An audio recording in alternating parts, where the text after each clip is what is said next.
Abonnez-vous et n'hésitez pas non plus à liker la vidéo et d'activer la cloche de notification. Voilà, comme ça, c'est parti.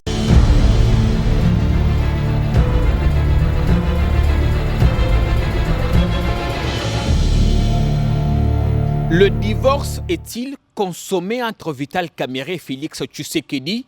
Depuis un temps, nous assistons à des signes avant-coureurs d'une séparation en douceur. L'UNC dénonce dans cette affaire de scandale financier un procès politique alors que l'UDP s'accroche à la lutte contre l'impunité. Sommes-nous dans une situation d'injustice ou règlement des comptes ou carrément de trahison à un allié à qui on doit tout ou presque? Bonsoir à tous, bienvenue dans Non à la balkanisation. Ici, tout ce qui touche aux institutions nous intéresse. Dans cette émission, nous nous poserons également des questions sur l'avenir de la coalition fondée à Nairobi en décembre 2018. La coalition cache entre Félix Tshisekedi et Vital Kamerhe, donc UDPS-UNC. En cas de condamnation ou d'acquittement, Vital Kamerhe, désormais suspendu de son poste de DIRCAB, retournera-t-il à la cité de l'Union africaine? Sommes-nous déjà dans une reconfiguration de la coalition d'ici 2023? La bataille pour la prochaine élection présidentielle a-t-elle commencé? C'est des questions que nous allons nous poser. Bienvenue à tous dans cette émission qui vous parvient où que vous soyez. Bonjour ou bonsoir. Particulièrement, nous tenons à dire merci aux internautes des États-Unis, d'Angleterre, du Canada, ceux de l'Afrique, ici à Kinshasa, à Lubumbashi, à Kalemi. Merci pour vos messages, vos observations qui nous parviennent et qui nous permettent en effet d'améliorer déjà ce que nous faisons. Notre numéro est affiché. Faites-nous part de vos observations, vos remarques sur WhatsApp ou en commentaire sur cette chaîne que vous aimez tant. Le casting a été renouvelé en partie. Le France Kouzikessa qui revient pour la deuxième fois. Bienvenue le France. La dernière émission a été très appréciée. On dit que tu es pertinent, piquant et très intelligent. Le recteur de l'école de vérité, je dis merci à tous les Congolais qui reconnaissent au passage qu'il existe encore des intelligences sur lesquelles il faut compter. J'ai suivi le nombre de vues que cette émission a produites. Je vais vous dire en passant que c'est la première émission depuis que vous aviez commencé à produire. Je dois le dire en direct qu'aucune émission n'a égalé celle-là. Merci beaucoup pour votre participation. Ça veut dire tout simplement qu'il y a possibilité de changer le Congo. Patrick Lokala, à côté de vous. Patrick, vous prenez la parole. Comment allez-vous? Merci beaucoup. Il faut toujours rappeler que Patrick Lokala est l'alternance. Alternance.cd, vous réclamez plus militant de la vérité. Les détails d'alternance.cd, il ne faut jamais l'oublier parce que vous voyez, cette site internet me colle à la peau. Quand vous oubliez ces détails d'alternance. On a noté. Les internautes vont se rendre sur alternance.cd pour tout savoir et comprendre sur l'actualité. Je suis le patriote Patrick Lokala, très heureux d'être encore ici. Militant de la vérité, c'est ça? Bon, voilà, je milite toujours pour la vérité. Où que la vérité soit, j'y serai pourvu qu'elle soit établie. Merci. Même si par moment ça fait mal à nos amis de l'UNC, de l'IDPS qui aujourd'hui ne veulent pas recevoir de coups, alors qu'à l'époque ils en donnaient autant. Merci Patrick Lokala. Il y a Eric Wemba, un franc-tireur également. Il faut dire que sur sa page Facebook, on le qualifie de tous les noms d'oiseaux. Les militants de l'UDPS ne te pardonnent pas. Bienvenue, c'est votre première participation. Oui, la démocratie, c'est la dialectique. Nous devons accepter la contradiction. Nous avons sévèrement critiqué Kabila. Maintenant, c'est le parti qui a combattu. Nous étions tous là ensemble comme journalistes. On a critiqué Kabila par procuration, par très conviction, sévèrement, par haine. Non, très sévèrement. On a critiqué. Il y avait des critiques qui étaient fondées. Et d'autres? D'autres, bon, je ne sais pas, peut-être animés par la passion. C'est normal. Mais aujourd'hui, Tshisekedi est au pouvoir, un parti qui a combattu pendant 37 ans, qui a promis des choses au Congo, l'état des droits, la bonne gouvernance. Et nous ne sommes qu'en train de surveiller si ce qui a été promis pendant 37 ans au Congo est en train de se réaliser. C'est ce que nous sommes en train de surveiller. Parce que les journalistes, avant tout, c'est les chiens de garde de la démocratie. Chiens de garde, nous, ici, on est gardiens du temple. On surveille en même temps qu'on a lu ces 2 derniers jours un tweet de Vidi Chibanga, conseiller principal à la présidence, qui évoque un échec de l'action de Félix Tshisekedi et qui ne comprend pas qu'on soit plutôt dans les guerres individuelles, bataille d'individus, positionnement personnel, alors qu'il y a d'innombrables défis qui attendent l'actuel pouvoir. Bienvenue à Charles Ekenkan. Merci. Comment allez-vous? Je vais très bien. Vous gardez la parole, Charles Ekenkan. On évoquait avec vous il y a 2 semaines dans cette émission Non à la balkanisation sur l'affaire Mukuna. Ça y est, c'est fait. Mami Chibola portait plainte, l'évêque président, comme nous l'appelons à la CECA, a comparé aujourd'hui en attendant d'avoir les détails sur sa comparution. Est-ce qu'on pourrait dire que les carottes sont cuites? Bon, comment dire que les carottes peuvent être cuites en ce moment alors que l'évêque Moukouna comparé pour la première fois. Donc, on ne peut jamais dire à ce stade que les carottes sont cuites. Faudra-t-il encore attendre à ce que les procès se déroulent normalement? Et en ce moment-là, lorsqu'un jugement définitif coulé en force des choses jugées sera rendu, on pourra tirer toutes les conclusions. Mais au regard des éléments, nous en tant que journalistes, au regard des éléments à notre disposition, est-ce qu'on peut dire que l'homme de l'éveil patriotique est mal barré? Bon, écoutez, on ne peut jamais à ce moment ici tirer de telles conclusions. Souvenez-vous que la fois passée, nous avons dit clairement que la vidéo qui circulait de Moukouna était une vidéo authentique. Pas une seule, il y en a plusieurs maintenant. Il y en a plusieurs aujourd'hui. Ce sont des vidéos authentiques. Nous avons émis notre point de vue là-dessus. Parce que, en qualité de journaliste, connaissant les sons et l'image, il est difficile aujourd'hui d'affirmer que cette vidéo-là est un montage. Est-ce qu'il va s'en sortir? Un montage qui viendrait on ne revient plus sur l'authenticité de la vidéo, il faut laisser à la justice le soin d'enquêter. Est-ce qu'il va s'en sortir? Non, mais c'est ce que je viens de dire, qu'il faut attendre à ce que qu'un jugement définitif soit rendu. En ce moment-là, on se fera une idée sur le sort de Moukouna. Louis-François, est-ce qu'il faut crier à un procès politique dans l'affaire Moukouna? On sait qu'il a porté plainte contre Joseph Kabila, même si nous savons qu'il existe une loi qui sécurise les anciens présidents, ainsi de suite. Il n'a pas non plus prouvé balancer des preuves. Mais dans cette affaire de sextape, est-ce qu'on peut dire que l'évêque président est dans l'œil du cyclone? Très bien, Jean-Pierre Kayembe. J'ai compris, j'ai suivi le réserve légitime de notre confrère Charles Lequin, dont je voulais appeler ici à comprendre que toute question d'ordre judiciaire mérite des analyses politico-juridiques. Et ces analyses-là sont fondées essentiellement, sur le premier élément du principe de l'opportunité des poursuites. Aujourd'hui, c'est quoi l'opportunité des poursuites? Et quand est-ce qu'il y a eu opportunité? Et c'était quoi l'élément déclencheur? Je voulais noter en passant que Pascal Moukouna pouvait jouir à ce stade, comme il l'a dit au passage, d'une présomption d'innocence. Mais pourquoi il avait fallu ce temps de critique de Joseph Kabila pour qu'on essaye un peu d'ouvrir certains dossiers judiciaires en voyant sur la scène des dames qui ont apparu pour réclamer, parce que ce n'est pas aujourd'hui que cet acte a été posé, ça fait longtemps. Pourquoi l'opportunité aujourd'hui? Et l'opportunité en droit tire son fondement en politique. C'est ça l'analyse juridico-politique. Qu'est-ce que vous voulez dire concrètement? Je voulais dire tout simplement que c'est un coup du kabilisme. C'est un élément d'abord à noter. Mais nous ne sommes pas nés au Rwanda. Est-ce que c'est Kabila qui a envoyé Moukouna faire? Si réellement j'en arrive. Nous avions assisté à un acte d'atteinte à la pudeur. Mais de l'époque de Kabila, on en a vécu d'un rang du ministre. Chez Okitundu était à l'époque ministre. Cette vidéo n'a pas été authentifiée, mais nous connaissons qu'il y avait... Laissez-moi y aller, laissez-moi, vous ne débattez pas avec moi. Je ne débat pas avec vous, j'apporte des éléments. Non. Vous n'apportez pas les éléments sur mon analyse. Les éléments sont les miens. Attendez. Pourquoi vous n'êtes pas resté calme quand, de la même manière que l'autre est parlé? Je vous apporte des éléments. Non, moi je parle d'abord, et puis les éléments viendront après. Le vice-ministre du plan qui s'est masturbé dans son bureau a été révoqué du gouvernement. Allez-y, l'élément est passé. Je voulais te dire que cet élément n'était pas authentique. Et qui a authentifié la vidéo de Moukouna? Comme tu aimes bien me répondre, réponds-moi. Donc, Jean-Pierre Kayembe, nous voulons bâtir un État sérieux. Ok? Et l'État sérieux, le jour où moi je deviens président de la République en 2028. C'est la première fois que tu auras le goût de vivre dans un État. En 2028. En 2028. Pour la première fois que les Congolais auront la chance de vivre dans un État, d'appartenir à une république. Nous voulons voir l'équilibre dans le traitement des dossiers judiciaires. Moukouna aujourd'hui est soumis pour des questions d'atteinte à la pudeur. Il y a une dame qui se serait levée pour revendiquer. Mais il y a eu le précédent. Le droit, dans son principe de la rétroactivité, juge aussi les faits du passé. Et qu'en est-il de tous les kabylistes que nous avions vus se masturber dans le bureau? Le cas de Cheikh Kitundu qui t'a énervé n'est qu'illustratif. Merci, il y a eu précédent. J'en arrive.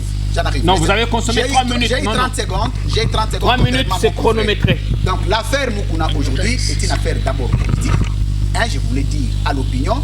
Mais j'ai toujours condamné Moukouna à une chose. Je n'ai jamais cru au combat de Moukouna. Moi, personnellement. Vous savez pourquoi? Ça aurait été mieux que Moukouna commence ses combats à l'époque de Kabila où tout ne marchait pas. Parce que du moment où le Congolais était en train d'être attaqué dans les rues de Kinshasa, gazé, Moukouna était un grand kabiliste qui faisait chanter ses militants de l'église pour acclamer pour Kabila. Aujourd'hui, ce n'est pas à un revirement de 90 degrés parce que Félix Tshisekedi est devenu président qu'il se serait transformé en un anti-kabiliste. Donc il a été question d'un certain aventurisme dans le combat de Moukouna qui est légitime, mais aussi les procès, il est aussi aventurier. C'est comme ça qu'il faut conclure. Procès aventurier, il faut rappeler dans cette émission, parce que c'est important, l'émission a aussi un caractère pédagogique. La vidéo évoquée par le France tout à l'heure de Cheikh Kitundu n'a pas été authentifiée.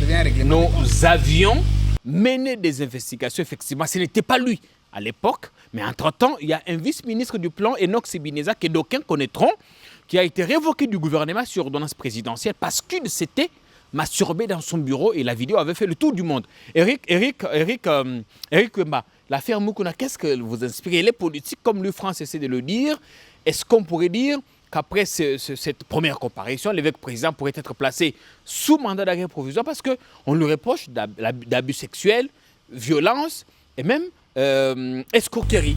Je vais y arriver, cher Jean-Pierre, mais je constate quand même qu'il y a une forme de diversion. Procès Moukouna, procès Kamere. Mais les Congolais qui nous regardent aujourd'hui ont des vrais problèmes, des préoccupations réelles. Qui fait diversion? Oui, qui fait diversion. Je pense qu'on est tenté de faire la diversion. Ça veut dire que je considère qu'il y a un pouvoir politique qui est là, incarné par Félix Tshisekedi qui est en alliance avec Kabila. Ils sont incapables de répondre aux vrais problèmes des Congolais et nous amènent sur un terrain de diversion. Aujourd'hui, pendant que vous parlez de vos affaires de sextape là, constatez avec moi que les pouvoirs d'achat des Congolais a sérieusement baissé. Constatez avec moi que les francs congolais s'est déprécié. Constatez avec moi que les cadres macroéconomiques s'est fortement dégradé. Nous attendons des réponses sur ces questions-là. Mais puisqu'on n'a pas de réponses à donner, on nous amène sur un terrain de diversion avec des procès staliniens, politico-juridiques. Est-ce que ça voudrait dire que c'est des choses montées dans des officines? Oui, c'est dans des officines pour nous. L'attention, parce que nous avons Élie Chilombo, Félix Tshisekedi pour 5 ans. Ils sont en alliance avec Kabila. Ils doivent répondre aux problèmes des Congolais. Nous les attendons au tournant en 2023. Et nous allons tirer les bilans. Parce qu'aujourd'hui, la situation des Congolais est en train de se détériorer. Mais on veut attirer notre attention sur l'affaire Moukouna au parquet, Vital Kamere, tout ça. Ça, c'est de la pire diversion. Mais vous allez attirer la colère des internautes qui ne veulent pas qu'on dise de Kabila qu'il est l'alter ego de Félix Tshisekedi. Non, mais ils sont en coalition, mon cher. Ils sont en coalition. Ça veut dire qu'il y a une coalition FCC cash et tous. Mais c'est la vision du président. Non, peu importe la vision du président, mais ils sont en coalition. Ils doivent partager un bilan. Moi, je considère qu'il y a quand même une forme de diversion. C'est pourquoi moi, je voudrais dire ici, parce que j'attends des amis de l'IDPS, surtout. Quand on parle du procès des caméras, ils disent que l'état des droits. Non, on ne peut pas valider un état par rapport à un seul procès. L'état des droits, c'est aussi Oli Lunga, que vous oubliez, qui est allé déposer un recours qu'on appelle pouvoir de cassation. Je ne suis pas initié en droit, on va me compléter peut-être, mais je n'ai jamais vu ça, même à l'époque de Staline, parce qu'on parle de l'état des droits ici en République démocratique du Congo, où quelqu'un qui est condamné va déposer un recours, les greffiers refusent d'acquiser réception. Même à l'époque de Staline, on n'a jamais vécu des choses comme ça. L'état des droits, ce n'est pas seulement les procès Kamere. L'état des droits, c'est pour tous les Congolais, même pour Oli Olimba. On ne peut pas ou mesurer l'état des droits par un seul procès, d'ailleurs, où des amis d'élus dénoncent un procès politique. Oui, on ne peut pas quantifier par un seul procès. Les procès Kamere. Moi, je ne dis pas que Kamere a détourné, mais je considère ça comme un procès purement politique. On reviendra dans ça. On n'avait pas souhaité commenter sur l'affaire Moukouna, mais j'accorde la parole. Et tout de même à Patrick Lokala. Merci beaucoup pour la parole, Jean-Pierre Kayembe. Je voudrais tout de suite rencontrer le point de vue de Louis-France Kousikessa qui s'est interrogé sur comment cette dame puisse aujourd'hui porter cette affaire non seulement à la place publique mais aussi au niveau des instances judiciaires, et que pour lui le fait que cette démarche de cette dame puisse coïncider avec les combats de Mukuna dont nous ne partageons pas. Pour lui, comme les combats de Mukuna est braqué sur Joseph Kabila et que cette dame est sortie avec son histoire de sextape et de procès, lui, France Kouzikessa, redoute un procès politique. Moi, j'ai du mal à comprendre ça. Pour vous, il n'y a rien de politique là-dedans? Il n'y a que la dame. Il n'y a que la dame qui peut nous dire pourquoi seulement maintenant. Mais nous, journalistes et analystes que nous sommes, nous ne pouvons pas dire au public qui nous suit que cette dame est venue tout simplement parce qu'il y a eu un coup de main d'une officine politique. Mais nous savons que l'affaire date quand même. J'ai du mal à croire. C'est pourquoi je dis qu'il appartient à cette dame de venir nous dire pourquoi seulement maintenant. Les dire à sa place serait mensonger. Alors je rencontre aussi le point de vue d'Éric Wemba qui...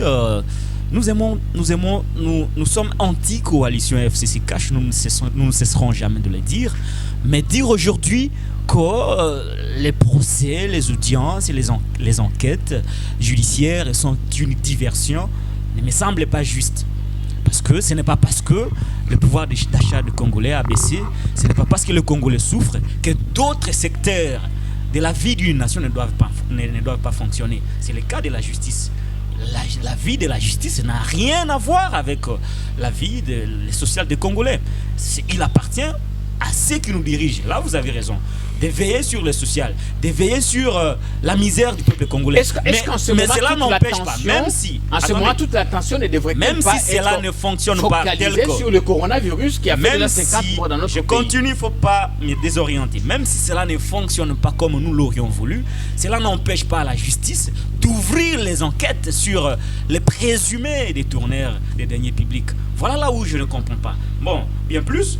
Alors, la votre réserve point de vue de mon confrère. Non, vous n'allez pas ramasser ce que tout le monde a dit. Votre point de vue maintenant, parce qu'on doit évoluer. Mon point de vue sur l'affaire Mukuna, il est simple. Mukuna a déshonoré l'église corps du Christ. Je m'en doutais, mais je me rends compte qu'il y a beaucoup de vidéos qui aujourd'hui le prouvent, ça c'est mon point de vue, que Mukuna a été impliqué dans cette scène obscène de la sexualité. Et pour cela, Mukuna devrait en principe d'abord démissionner de là où il est évêque, Monseigneur Président, et ensuite demander pardon, non seulement au peuple congolais, mais aussi à la femme. Mais entre-temps, nous allons voir ce qui va se passer au niveau de la justice. Même si, au niveau populaire, nous disons que Mukuna est impliqué dans ces scandales sexuels, mais il appartient au juge d'établir son innocence ou sa culpabilité. Merci. Et là, nous allons nous en tenir au verdict de juge pour donner des points de vue. Merci Patrick Local. Alors vous allez constater, comme d'aucuns le savent, l'évêque Mukuna avait précédemment porté plainte contre Joseph Kabila. Il accuse d'avoir détruit le pays. Nous, ici, dans Non à la balkanisation, nous avons appris, non sans surprise, que Pascal Mukuna aurait bénéficié du concours, notamment de certaines officines occidentales, l'ambassade des États-Unis, je souhaite citer ça nommément. Mais entre-temps, on se pose des questions parce qu'on sait, quand il s'agit des biens mal acquis, des détournements, d'enrichissement illicite, on a vu la France, dans l'affaire Robien Guéma, on a vu d'autres responsables africains, les biens être gelés. Mais on ne sait pas nous dire où se trouvent exactement les avoirs des Kabila, dans quel pays sont-ils logés, où a-t-il acheté des maisons, des villas, ou construit des entreprises. Mais si ces preuves existent, pourquoi les Occidentaux qui en veulent autant à l'ancien président ne nous balancent pas ces éléments? Sont-ils en panne de preuves dans leurs accusations, peut-être infondées?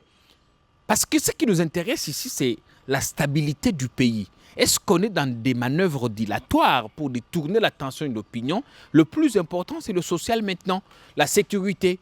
À Kalemi, au Kivu, dans le Katanga, le tribalisme a atteint le point de non-retour.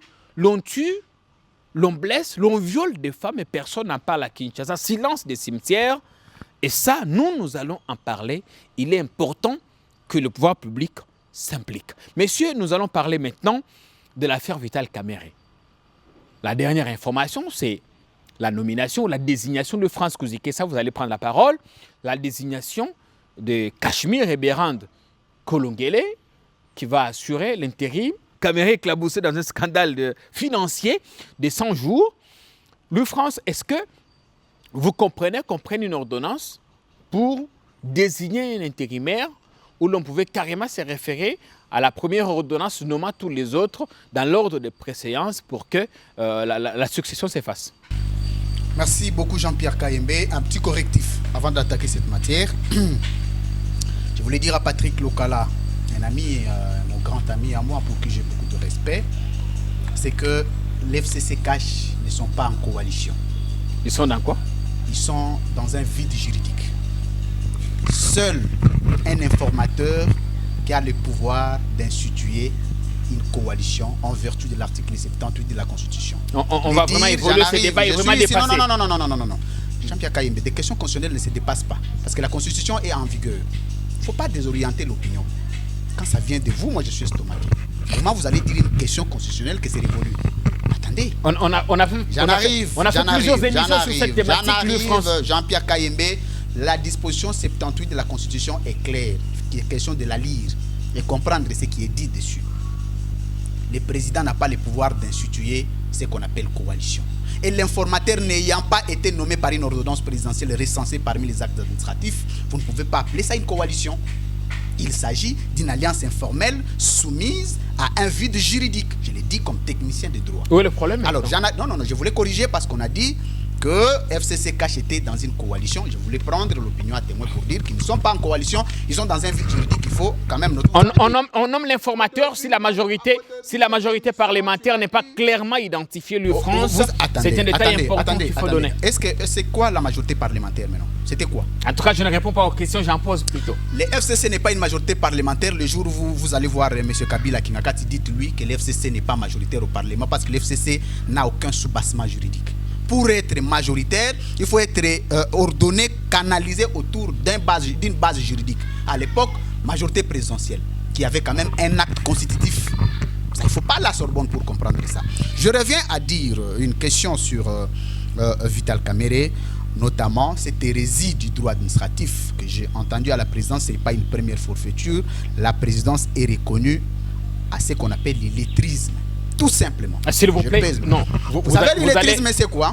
Je ne dis pas, je ne parle pas de l'individu, je parle de la présidence comme institution. Cette émission est suivie ailleurs. Laissez-moi assumer mes propos, Jean-Pierre Kayembe. Non, c'est important quand il y a quand même des propos. Qu'est-ce qu'on appelle l'illettrisme? C'est celui qui n'a pas appris, celui qui ne connaît pas. On ne va pas dire que c'est un qualificatif.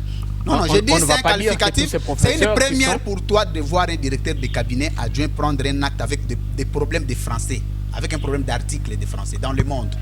Tu veux qu'on appelle quoi? D'accord, la science? Non, vous savez, nous, Congolais, nous avons un problème de la vérité, Jean-Pierre Kayembe. Mais nous voulons flatter qui? Un directeur de cabinet d'une présidence au monde avec un problème de français?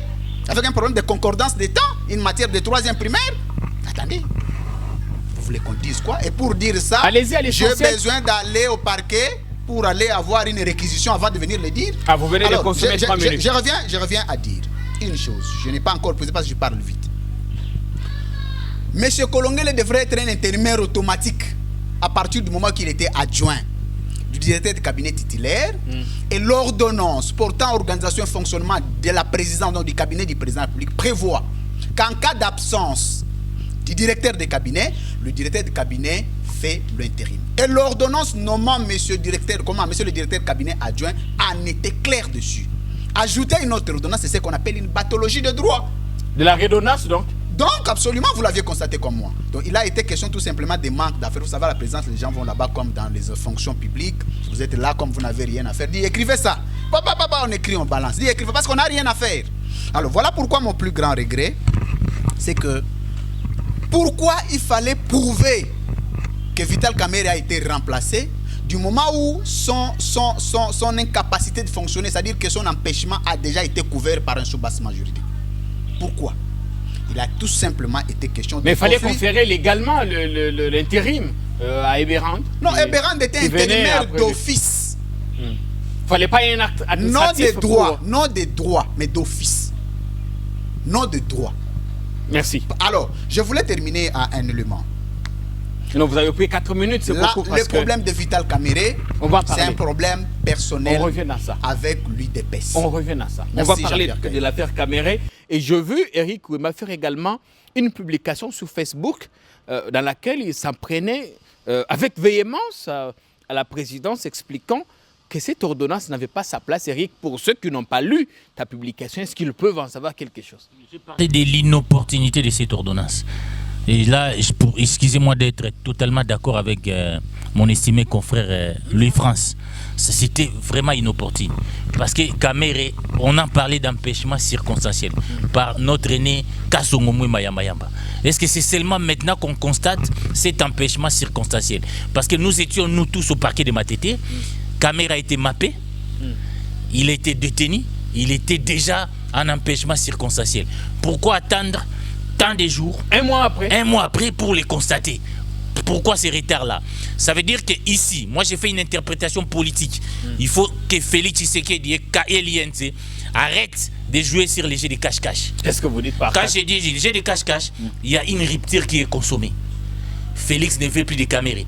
Kamere ne retournera plus jamais comme directeur du cabinet. Vous allez un peu vite. Je ne veux pas vite, c'est ça la réalité. Est-ce que Félix n'a pas fait acte de bonne foi en attendant plus de mois après, comme pour démontrer qu'il a porté son soutien à son principal allié? Non, parce qu'il a lâché.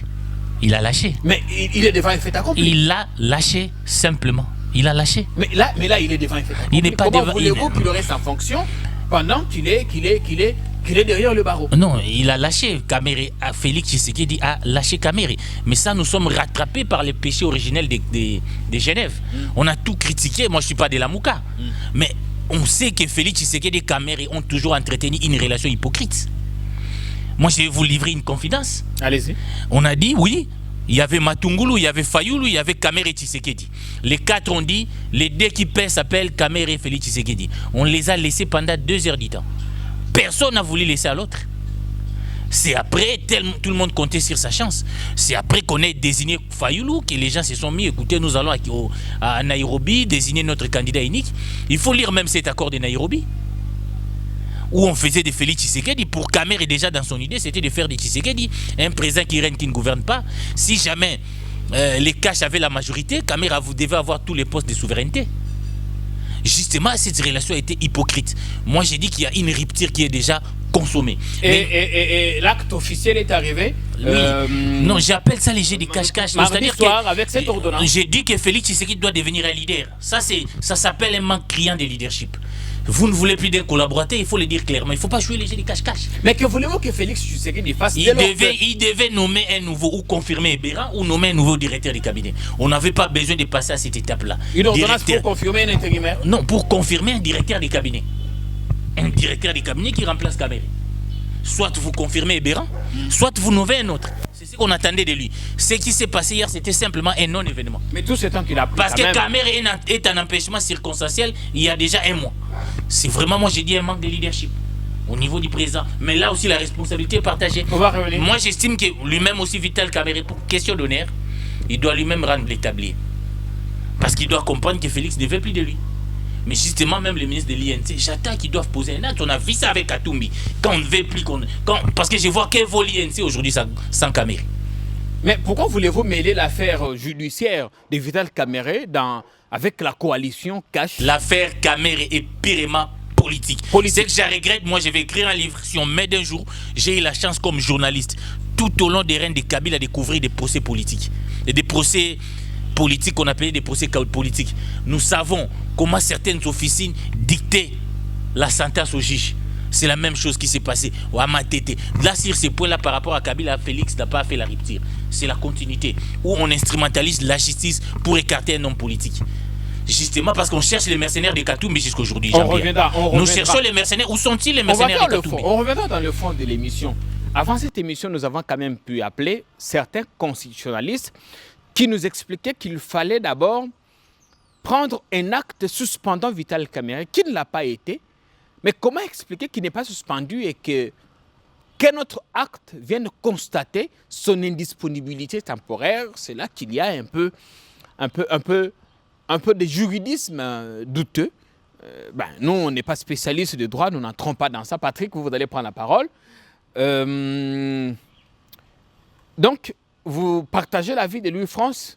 Eric Ouema, fallait-il une ordonnance pour désigner un intérimaire est-ce que cet acte désignant Kolongele et Bérande vient officialiser le divorce entre Kamer et Tshisekedi, ce qu'on a appelé à un moment donné les Fativites? Voilà, ce que nous avons vu il y a quelques mois, les jeux de ping-pong entre le militant de l'UDPS et ceux de l'UNC est en train de se concrétiser maintenant au niveau des institutions. Vous avez vu, ils se sont insultés à longueur de journée, des partis qui étaient dans une méfiance totale. Et aujourd'hui, Vital Kamerhe, en tant que directeur de cabinet du chef de l'État, a eu une notoriété. Il a en quelque sorte surplombé le chef de l'État sur le plan de la publicité politique. Et c'est la gênée. Comment ça? C'est la gênée, l'imiter, gêner les amis de Félix. Et à tout prix, il fallait chercher debout dans la tête de Vital Kamerhe. J'arrive à le croire parce que tout au début, on nous a parlé de toute une litanie d'affaires dans lesquelles Vital Kamerhe était impliqué. À peu près quelques 300 millions de dollars, mais qu'au fil du temps, nous nous rendons compte que nous sommes aujourd'hui à quelques 57 millions de dollars. Donc, comment on est parti de 300 quelques millions à 57? Vous trouvez déjà qu'on a élagué certains dossiers dans lesquels certains proches de Tshisekedi étaient impliqués. Donc, ceci nous pousse à croire aujourd'hui que le procès Kamerhe, c'est une boutique politique pour tout simplement donner au peuple congolais une sorte d'état de droit. Est-ce que vous comprenez pourquoi on a pris beaucoup de temps avant que Kamerhe soit remplacé officiellement? Non, j'en arrive.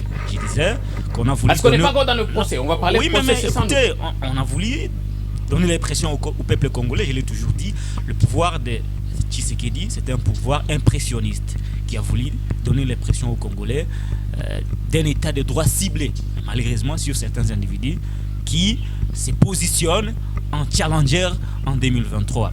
Je prends les cas de l'ordonnance portant l'ordonnance ou soit de la désignation de Kolongele comme directeur de cabinet intérimaire. Lui, France l'a dit, et Eric l'a étayé.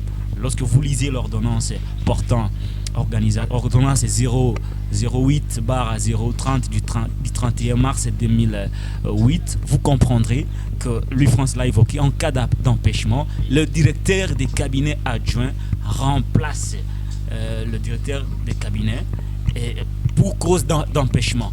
Il a dit, c'est de manière automatique, c'est d'office. Voilà ce qui nous pousse à croire aujourd'hui qu'au niveau de la présidence, il y a eu beaucoup plus du favoritisme en lieu et place de la méritocratie.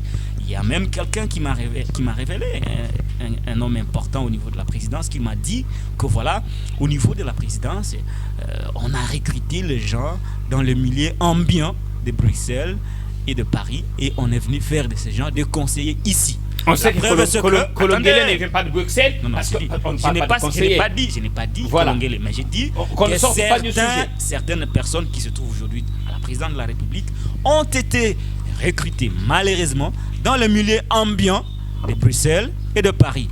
La conséquence aujourd'hui, nous avons des gens intègres comme Vide Chimanga, que je connais personnellement, que je fréquente d'ailleurs, qui est en train de dénoncer le fait que l'on puisse cristalliser les combats politiques sur Vital Kamerhe et sur certains individus en lieu et place de travailler pour la construction d'un Congo solide.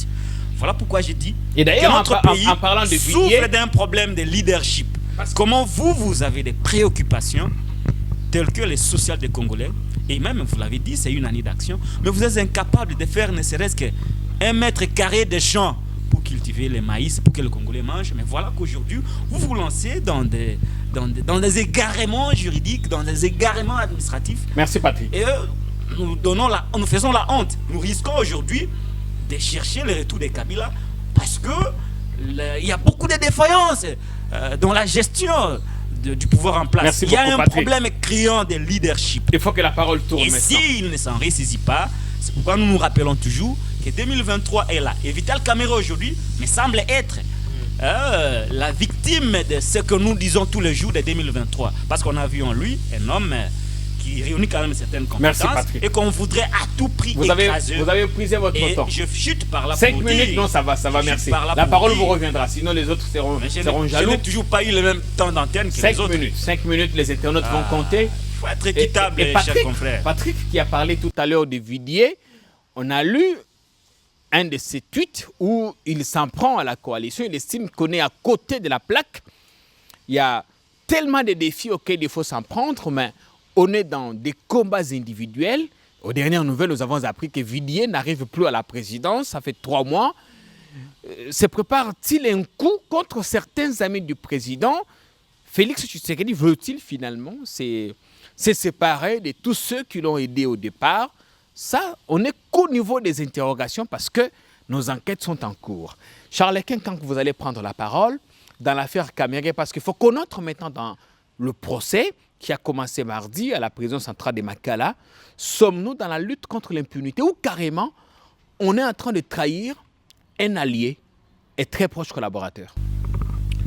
Bon, merci beaucoup. Je pense que nous devons analyser les choses. Approchez votre micro. Nous devons analyser les choses avec beaucoup de sérénité pour ne pas tomber dans les sensationnels, dans des accusations gratuites, dans le travers.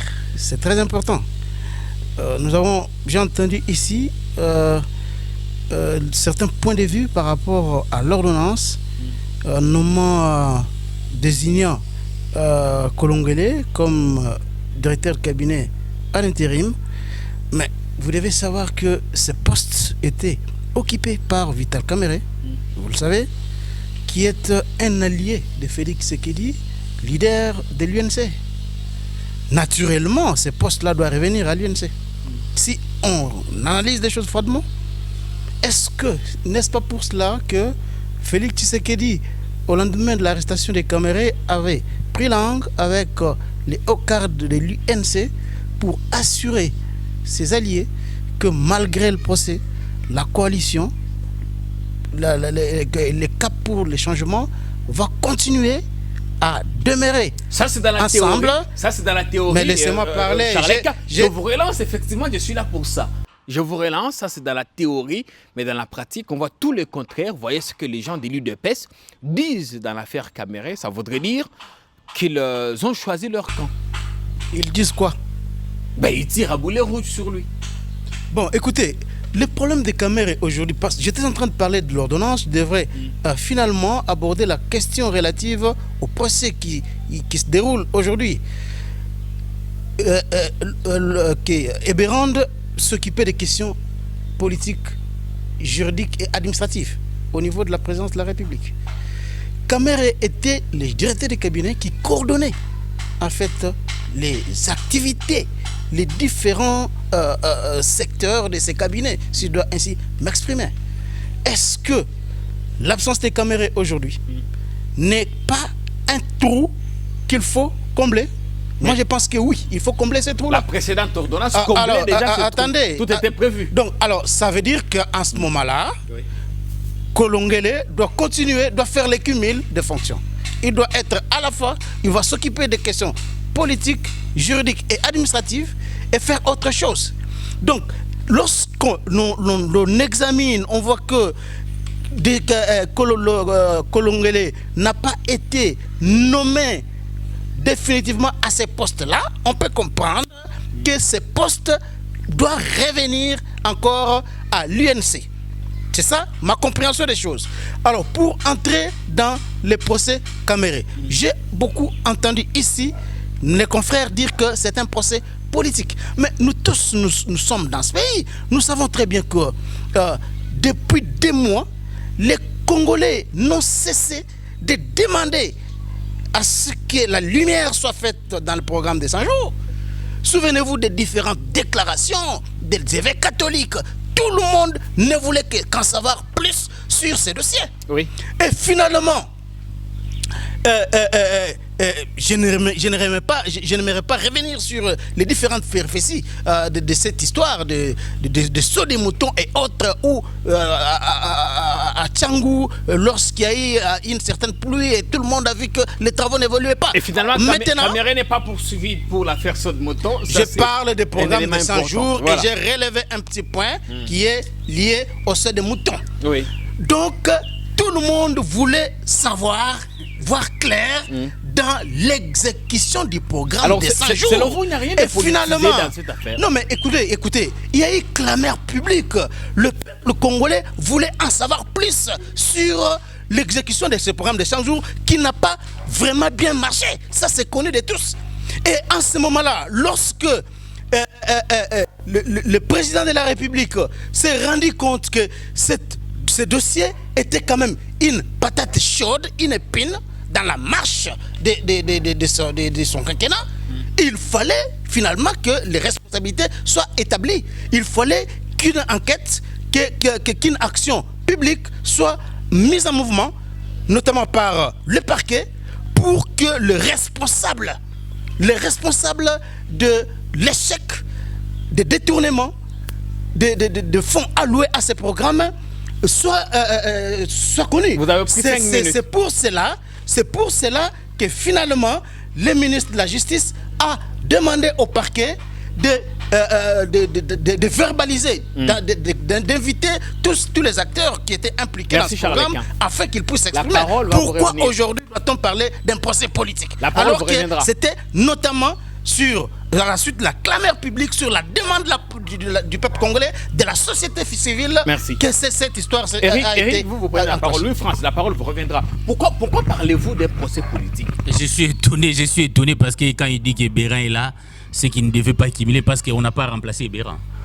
Il reste toujours, il va être directeur de cabinet intérimaire et adjoint chargé des questions juridiques. Je n'ai pas appris dans l'ordonnance d'hier qu'on a nommé quelqu'un pour remplacer Béran. Donc il va continuer à accumuler pour un peu éclairer notre confrère ici. Les tâches techniques apportées. Merci, on apprend. Il va continuer à accumuler.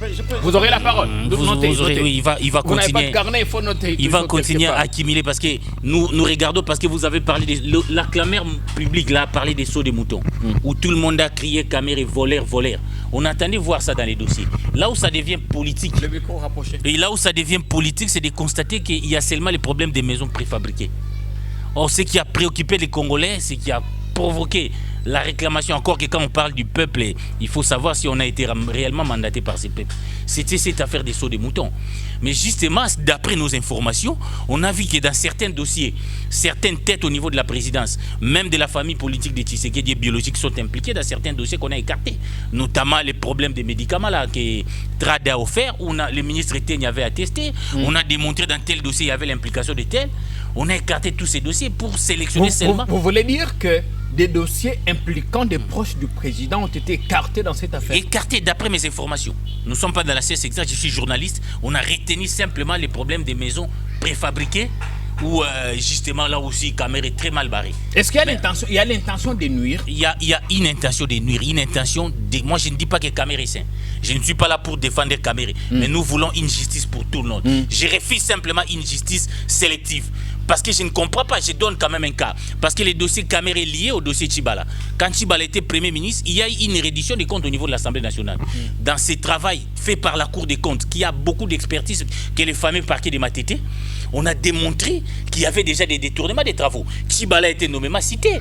Il y a eu des rapports des FMI. Pourquoi seulement Caméré? C'est ça ma question. Moi, je ne veux pas une justice sélective. Oui, il faut poursuivre Caméré s'il a détourné. Mais tout le monde, pas seulement Caméré. Je refuse une justice sélective. Qu'on instrumentalise la justice quand seulement on a besoin d'écarter un allié à combat, de venir à combat. Est-ce que Caméré n'est pas tombé dans le piège de l'état de droit qu'il a prôné avec Félix Tshisekedi? Pourquoi doit-on parler d'un procès politique alors que nous attendions tous qu'il y ait des gros poissons qui tombent dans les filets de la justice? J'ai dit quand même c'est ça. Donc moi je considère, quand vous parlez de l'état des droits aujourd'hui, qui est devenu un slogan créé que nos amis de l'IDPS chantent tout le temps. Il y a quand même des procès des personnalités, des hauts responsables. Non, ça veut dire qu'on nous dit c'est là pour la première fois dans l'histoire politique du Congo qu'on puisse avoir un directeur de cabinet être interpellé par la justice. Mais c'est aussi pour la première fois dans l'histoire politique de notre pays, dans le monde, qu'un président de la République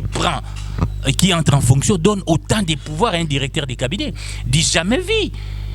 il y avait une architecture constitutionnelle. Pourquoi il n'a pas continué avec Tshibala, qui pouvait assumer l'intérim parce qu'il a nommé un intérimaire? Il a discuté avec certains ministres. Oui, non, mais pourquoi il fallait donner autant de pouvoir? Ça, c'était ça. Tshisekedi est rattrapé par son péché originel. C'est celui de violer notre architecture constitutionnelle, de donner autant de pouvoir à un directeur de cabinet. Alors, c'est pourquoi moi je suis d'accord un côté avec Fayulu quand il dit que la responsabilité de Tshisekedi est engagée. Un pouvoir ne se délègue pas. Donc, on a autant détourné pendant 10 années, vous n'étiez pas au courant. Vous nommez un collaborateur, vous ne mettez même pas vous-même un mécanisme pour les contrôler. Il y a un problème quand même. Donc, les procès de Kamere, pour moi, je n'ai pas dit que Kamere n'a pas détourné, mais ces procès, il n'est pas le seul détourneur. Nous voulons voir tous ces lits qui a touché à l'argent du Congo être poursuivis. Je refuse un procès politique. Je dis non à une justice sélective. Merci. Louis François, est-ce que ce serait pas tôt ou précipité de crier à un procès politique? Est-ce que c'est la nouvelle ligne de défense de l'UNC de vouloir politiser une affaire qui n'en est pas une, alors que nous savons que les sauts des moutons ont connu des problèmes de financement alors que l'argent était sorti, alors que nous savons qu'il y a des maisons préfabriquées pour lesquelles le Trésor public a déboursé de l'argent et qui ne sont jamais arrivées. Bien, merci beaucoup Jean-Pierre. Votre micro, vous le rapprocherez de temps en temps. J'ai suivi la philosophie ici évoquée par notre frère Charles Quint, mais je voulais lui dire que la philosophie, on ne l'amène pas partout. La philosophie, il faut la réserver dans un domaine philosophique. Dans un domaine juridique, il faut une analyse juridique. Et quand vous n'en avez pas toutes les données ou toutes les matières, le devoir de réserve existe. Parce que ne pas vous réserver, c'est vous exposer à la rusée publique. Je note des éléments. Je voulais lui donner la chance de lire la citation à prévenu de Vital Kamerhe. Parce qu'il était dans tous les râteliers. Qu'est-ce qui est reproché à Vital Kamerhe? Ça, c'était la question initiale qu'il fallait lui poser. Nullement, la question du saut des moutons a été évoquée. Or, vous et moi savons que s'il y a un discours sur lequel le président a tablé, c'était d'abord le saut des moutons.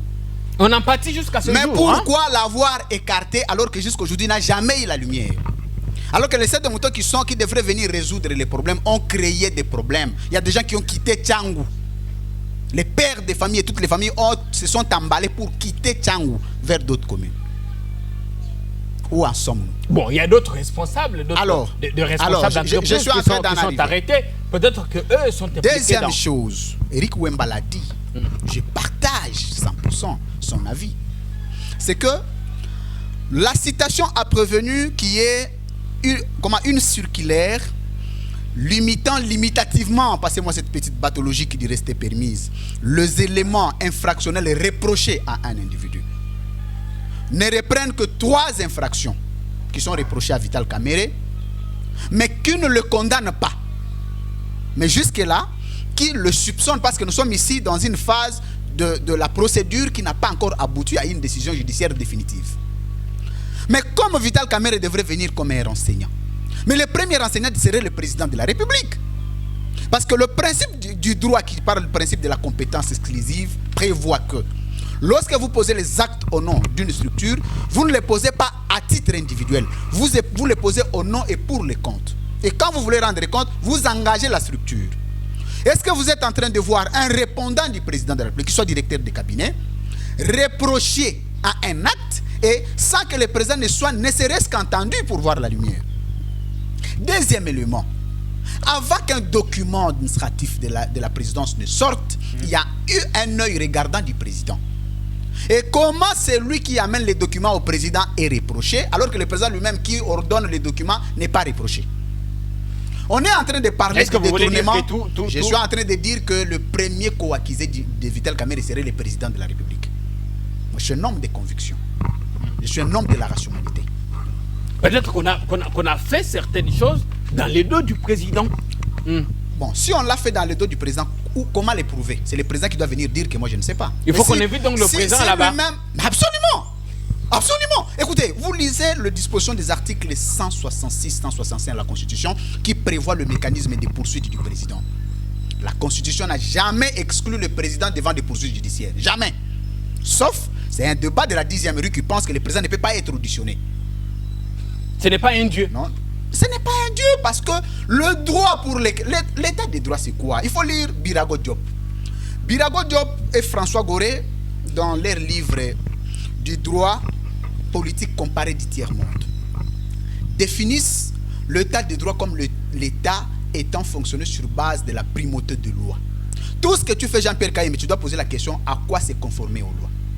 Alors, ces droits-là qui met le président de la République dans une situation de redevabilité devant la justice. Nous devions aussi nous ressourcer à cette clameur publique ici citée par notre frère.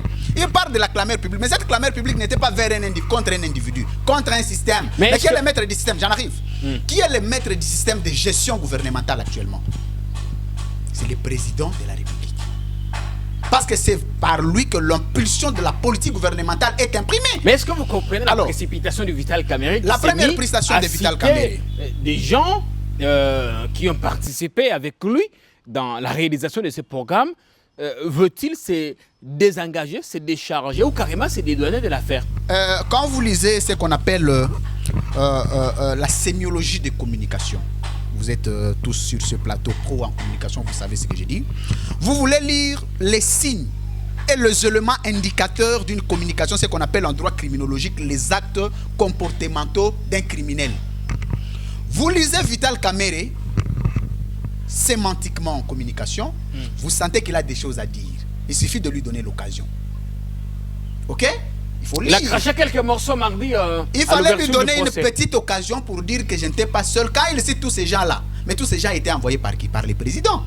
Or, du point de vue de la logique formelle, si celui qui a été cité a été envoyé par les présidents, donc celui qui a envoyé celui qui a été cité doit aussi être cité. Nous sommes ici dans un principe de la logique formelle. Il ne faut pas la Sorbonne pour comprendre. C'est-à-dire qu'il faut remonter la filière dans cette affaire.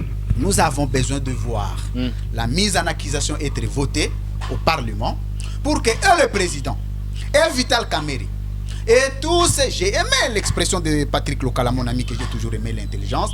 Il a parlé des officines de Paris et Belgique.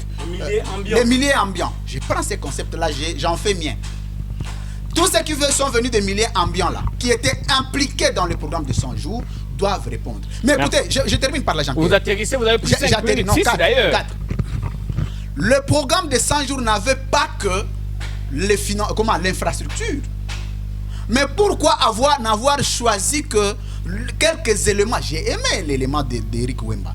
Il dit, c'était la citation a prévenu à sélectionner les infractions qui dédouanent les présidents et ceux qui sont venus de milieux ambiants. Vous savez ce que certains Christian Tshisekedi feraient de ces pays. Vous savez ce que les gens de l'IDP sont faits. Vous savez ce que les conseillers... Et vous savez... Moi, je n'en sais rien, moi. Non. Vous aviez des statistiques, Jean-Pierre Kayembe, ici. Mais pourquoi vous, Congolais, vous n'aimez pas dire la vérité? S'il faut mourir, mourons tous à cause de la vérité. On dit tous les jours ici, cette fameuse clameur publique qui n'est que contre Vital Kamerhe, l'avait dit en son temps, que nous voulons voir clair pour le dossier 15 millions.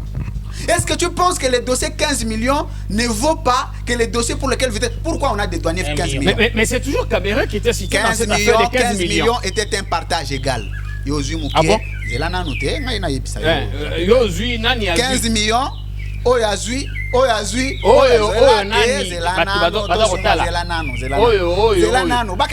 justice. 15 millions ici. Caméra bénéficie par là.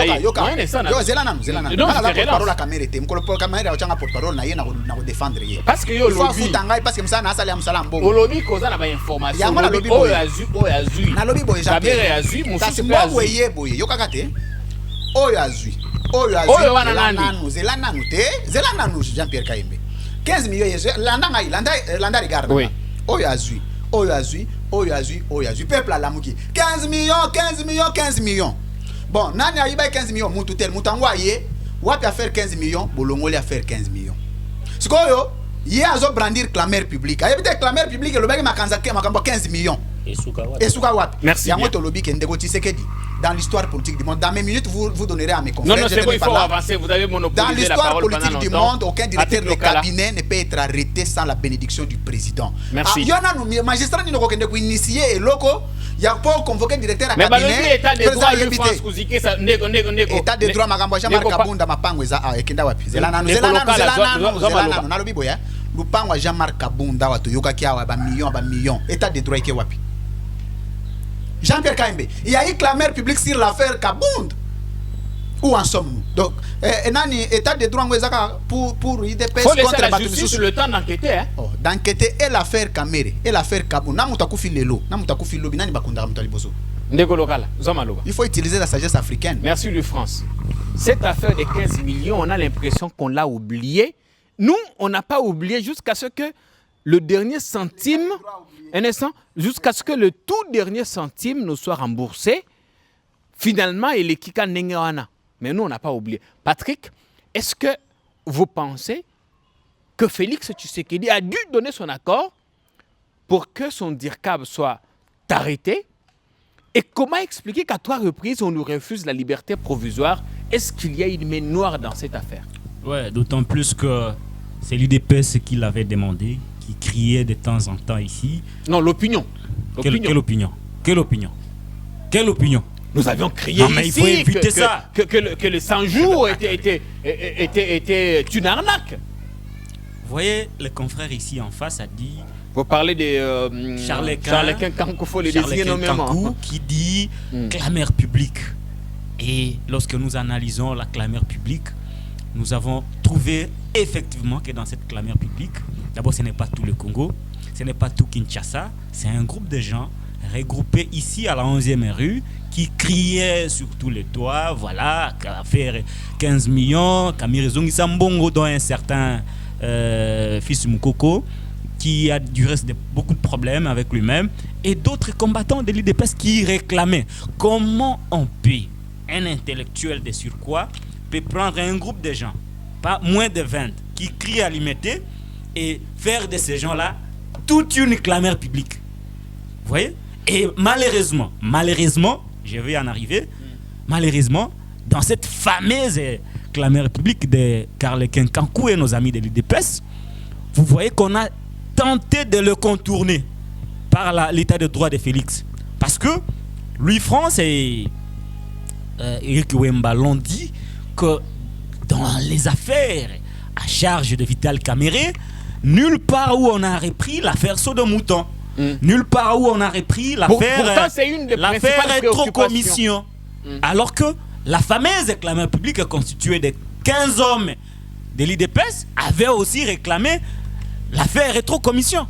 Est-ce qu'aujourd'hui, on peut dire à cette IDPS, à cette clameur publique constituée de 15 personnes délimitées, que voilà, nous n'avons pas pu retenir cette affaire parce que nous avons estimé que Vital Kamerhe n'était pas impliqué. Parce que c'est les noms de Kamerhe qui étaient cités dans les dossiers Saut de Mouton et dans les dossiers Rétrocommission que le président lui-même avait défendu. Pour la première fois au monde où un chef de l'État défend une affaire dont une clameur publique constituée de 15 personnes était en train de réclamer la vérité. Est-ce que ce n'était pas une façon de protéger son DIRCAB qui était cité dans cette affaire? Pour répondre à votre question, c'est pourquoi j'ai dit, parce que vous risquez de me désorienter, que derrière cette affaire, derrière cette saga judiciaire se trouve le président de la République. Comment vous pouvez faire des affirmations pareilles? Mais je vous dis, c'est son parti qui l'a réclamé. Aujourd'hui, nous voyons que Kamerhe est derrière le barreau.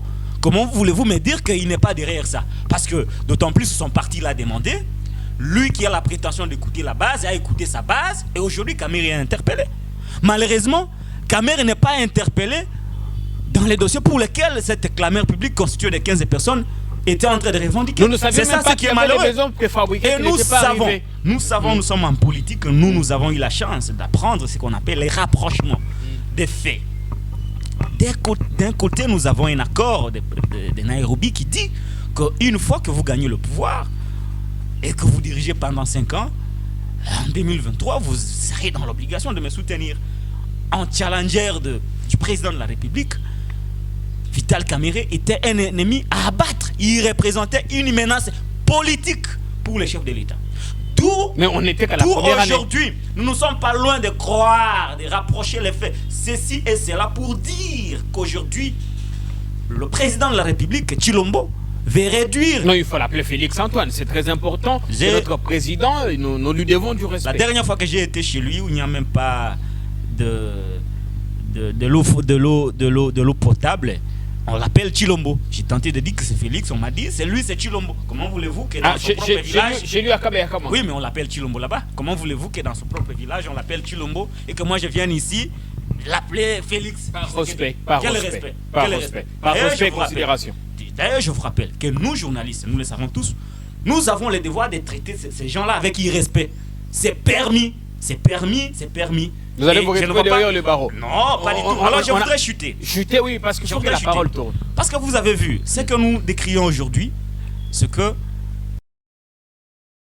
Tshisekedi avait beaucoup plus à gagner en étant en accord ou en étant avec Vital Kamerhe au niveau de la présidence. Parce que nous l'avons dit, que la plupart des gens qui sont à la présidence, qui sont venus du quota de Tshisekedi, sont venus de milieux ambiants. Il fallait un homme comme Vital Kamerhe qui connaît l'administration. Ces gens-là n'ont jamais été dans les institutions. Ils ont passé tout leur temps à limiter, à crier. Ils n'ont pas de cadre. Et il fallait que Vital Kamerhe soit là pour, en fait, tenter de coordonner les choses. Et Vital Kamerhe, en étant là-bas, il était l'ennemi de plusieurs personnes qui voulaient, en fait, piller l'État. Donc, lorsqu'il était un obstacle... Et il en a profité lui-même. Lorsqu'il était un obstacle, jusqu'aujourd'hui, rien n'a été prouvé. Il était accusé dans une affaire de saut de mouton. On n'a même pas repris ça. Il était accusé dans une affaire de rétrocommission. Il n'est même pas cité dans ces dossiers derrière les barreaux. Donc je chute par là pour dire... Vous chutez parce que Charlequin piaffe d'impatience. Je chute par là parce que si je ne le dis pas, je ne serai pas satisfait. Et lorsque vous voyez que Vital Kamerhe était un obstacle, était une difficulté pour ces gens des mulets ambiants, des pariers de Bruxelles qui étaient venus avec la ferme intention de dépouiller les trésors publics, on ne pouvait s'attendre qu'à l'interpellation de Vital Kamerhe pour que ces gens aient l'occasion de commencer à commettre des bêtises. Nous avons la première forfaiture aujourd'hui où nous avons des ordonnances qui sont prises pour désigner un intérimaire. Mais mon Dieu, où sont partis les juristes? Où sont partis les juristes? C'est pourquoi j'ai dit que Félix a un problème de vision. Nous avons un problème de leadership. Du temps de Kabila, nous n'avons jamais vu ça. Merci bien. Alors que Kabila, nous l'avons critiqué ici et là, mais du temps de Kabila, nous n'avons jamais vu ça. Merci. Nous avons vu comment son directeur de cabinet à l'époque était suspendu pour avoir été tout simplement cité dans une affaire. Il a été suspendu. Mais voilà qu'aujourd'hui, nous ne savons pas à quel sens se vouer parce que le pays souffre d'un problème de leadership. Et rendez-vous en 2023. Si on a pu inquiéter Vital Kamerhe, parce qu'il dit que rendez-vous c'est en 2023, du moins nous, on ne va pas nous inquiéter parce que nous allons continuer à les dénoncer. Acceptez aussi si de céder la parole. Charlequin, il y aura d'autres personnes qui viendront pour dire qu'en 2023, merci. Vous avez Charlequin. failli à ça, vous avez été mais je vais être obligé de vous ravir le micro. On doit vous mettre de côté. Je vais être obligé de vous ravir le micro que vous allez sans doute donner à l'UFrance. Charlequin, vous avez, s'il vous plaît, il faut respecter le prétoire ici, dirigé par moi-même. Mais d'autres, vous ne les accompagnez pas. Charlequin, vous allez avoir la parole. C'est pas juste. S'il vous plaît, respectons les internautes qui nous suivent. Vous avez suivi vos co-débatteurs dénoncer un procès politique. Est-ce qu'il y a Angus Roche dans cette affaire? Comment expliquer que des grands dossiers qui ont fait du boucan ici n'ont pas été repris et qu'on nous parle de l'affaire des maisons préfabriquées alors que nous savons qu'il y a eu ce des motons et autres? Est-ce que le problème ici, ce n'est pas 2023 et l'accord de Nairobi? Bon, je pense que nous sommes... Je ne sais pas si on vit ici au Congo ou on vit ailleurs. On vit ici, nous tous. J'entends ici les gens dire que le peuple congolais, les Kinois en particulier ici à Kinshasa, la société civile n'a jamais réclamé de voir clair dans l'exécution du programme des 100 jours, voire même dans le dossier dont j'entends parler ici de 15 millions. Mais on est où là? On est où? Il y a les prêtres catholiques et toutes sortes d'organisations de la société civile ici dans ce pays qui ont réclamé à ce qu'il y ait une lumière sur l'exécution du programme de 100 jours. Mais on va mais il y a beaucoup de gens, ils ont parlé. Je vous relance. Finalement, ils parlent la même chose. Moi, je suis seul. Attendez. Vous voulez me ravir la parole? Attendez, je ne vous ravis pas la parole. Parlez. Posez la question. Je relancé tout le monde ici. Mais à peine de parler, pendant 30 secondes, vous me coupez la parole. Alors parlez. Permettez que je vous relance. Oui, posez la question. Est-ce qu'il n'y a pas une sélection des faits infractionnels dans ce qui est mis à la charge de Vital Kamerhe? Apparemment, vous êtes déterminé à me couper à tout moment les fils d'idées. Je suis désolé. Je suis vraiment désolé. Si il n'y avait pas je suis désolé. Des modérateurs. Alors maintenant, non mais laissez-moi quand même parler. Laissez-moi quand même parler. Parce que c'est la même réaction lorsque chaque personne prend la parole ici. Vous voulez intervenir, on vous demande de laisser parce que nous ici, on est dans un débat. Ne vous victimisez pas, Charles-Quint Kankwale. Me victimiser, laissez-moi parler. Bien. Je peux me victimiser. Si je constate que vous n'êtes pas juste dans la modération. Alors je disais que d'ici dans cette ville, il y a eu beaucoup de réclamations. Qui n'a pas demandé de voir clair dans l'exécution du programme de 100 jours? Les sauts de moutons n'étaient qu'un volet de ce programme, mon Dieu. Un volet de ce programme. Et aujourd'hui, j'ai entendu ici le confrère, le recteur Louis-France, dire que on a pratiquement oublié les dessous des moutons. Mais je vous informe que le 17 mai, ici, David Blattner sera déféré devant les cours des tribunaux dans l'affaire des 100 jours des sauts de moutons. Et si Kamer est impliqué dans ce dossier, alors il sera encore devant les juges pour s'exprimer sur ces dossiers. Et j'entends ici les gens dire que il y a la famille biologique du président Tshisekedi et beaucoup d'autres conseillers qui sont cités, qui sont impliqués dans les programmes des 5 jours et qu'aujourd'hui on les a épargnés pour ne laisser que Kamere. Mais ici c'est le moment où Kamere doit dire la vérité aux Congolais. Kamere a l'occasion aujourd'hui de citer nommément même les membres de la famille de Félix Tshisekedi. Il a l'occasion de le faire. Nous avons appris dans les milliers de militants de l'UNC, les gens dire que Kamere va ouvrir la boîte des Pandore. Mais c'est le moment de le faire. C'est le moment de le faire. Et aujourd'hui, Eric a dit ici que Kamere avait envie de dire des choses. Est-ce qu'on n'a pas tenté d'humilier un allié devenu décidément gênant? Non, mais il est devenu gênant comment? Il est devenu gênant comment? La perspective ça, ce sont de les 2023. choses. Quelqu'un qui connaît par exemple les secrets de comment on a eu le pouvoir en 2018. Écoutez, moi je pense que ça, c'est une façon d'agiter les cocotiers pour rien. Parce que moi j'ai toujours dit qu'aujourd'hui, même si Kamere est innocenté par la justice congolaise, il ne gagnera pas les élections en 2023. Je ne vois pas Katumbi candidat président de la République, Jean-Pierre Bemba candidat, Félix Tshisekedi candidat, Fayoulou candidat. Où est-ce que Kamere gagnera les élections? Ça, ce sont des fausses analyses sur lesquelles les gens se fondent pour dire que ce projet est un procès politique. Moi, je ne vois pas Vital Kamere aujourd'hui. Non, attendez. L'accord de Nairobi, décembre 2018. Non, mais écoutez, l'accord de Nairobi ou pas, moi, je vous dis que je ne vois pas comment Kamere peut aujourd'hui, en 2023 plutôt, gagner les élections présidentielles. Il va le gagner comment? Kamere était allié à Félix Tshisekedi. Félix a eu combien de voix dans le Kivu? Il a eu combien de voix? Vous savez que la plupart des députés qui sont élus, notamment au Nord Kivu, ce sont les députés de la Mouka. Pourquoi Kamere était avec Félix Tshisekedi? Il a apporté quoi finalement à Félix Tshisekedi? Donc ça veut dire que aujourd'hui, dire que Kamere est déféré devant les cours des tribunaux parce qu'on veut l'écarter de la course de l'élection présidentielle 2023, c'est une fausse analyse. Moi je ne vois pas Kamere, même s'il sera candidat, gagner, remporter l'élection présidentielle. Est-ce qu'on peut arrêter un directeur de cabinet d'un président sans son aval? Un directeur de cabinet, c'est qui? Le président de la République, Félix Tshisekedi, a dit qu'il ne va pas s'ingérer dans les affaires de la justice. C'est une bonne chose. Dans ces pays, même si j'entends sur ce plateau, notamment Eric, vouloir minimiser cette histoire, dire que un directeur de cabinet, c'est rien. Peut-être il voulait parler comme Tambo Mwaba, qui disait que Vital Kamere a le statut de son garçon de chambre. Peut-être, je pense qu'il serait en accord, en intelligence avec Tambo Mwaba, peut-être. Je dis bien peut-être. Mais Vital Kamere est un Congolais. Il y a les principes de l'égalité des citoyens devant la loi. Donc Vital Kamere est un Congolais comme tout autre.